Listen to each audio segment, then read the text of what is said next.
নামমাত্র কয়েকটা উপকরণ দিয়ে দারুণ টেস্টি আর মাছের ঝাল। মাংস ফেলে তোমরা কিন্তু এই দিয়েই ভাত খেয়ে নেবে। প্রথমে মাছগুলোকে নুন, লঙ্কার গুঁড়ো, হলুদ গুঁড়ো আর অল্প একটু সর্ষের তেল দিয়ে খুব ভালো করে মেখে নেব। এবারে একটা মিক্সিং গ্রাইন্ডারের মধ্যে দিয়ে দেবো আদা, রসুন আর একটা বড় সাইজের টমেটো। অল্প একটু জল দিয়ে মিহি একটা পেস্ট বানিয়ে রেখে দেবো।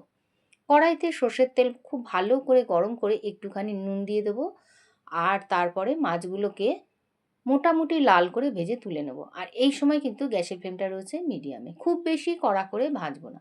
মাছগুলো ভাজা হয়ে গেলে ওই তেলের মধ্যে দিয়ে দেবো আর একটু তেল, আর ফোড়নে দেবো গরম মশলা। 15 সেকেন্ডের মতো ভেজে নিয়ে দিয়ে দিচ্ছি দুটো মিডিয়াম সাইজের পেঁয়াজ কুচি আর 1 চামচ নুন।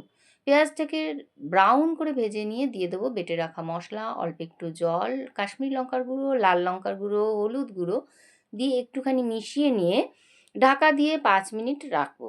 5 মিনিট পর ঢাকা ওপেন করে দিয়ে দেবো অল্প একটু চিনি আর স্বাদ মতো লবণ। মশলা দিয়ে যখন তেল ছেড়ে আসবে তখন মাছগুলোকে দিয়ে মশলার সাথে ভালো করে আরেকটু কষিয়ে নেব। তারপর গ্রেভির জন্য দিয়ে দেবো 2 কাপ জল। ঝোলটা যখন ফুটে উঠবে তখন দিয়ে দেবো কয়েকটা চেরা কাঁচা লঙ্কা। এবারে গ্যাসের ফ্লেমটাকে লো করে দিয়ে 10 মিনিট রান্না করবো। 10 মিনিট পর ঢাকাটা ওপেন করে ছড়িয়ে দেবো ধনেপাতা। দারুণ লাগে। রেসিপিটা কেমন লাগলো জানিও, ভালো লাগলে সাবস্ক্রাইব করে নিও।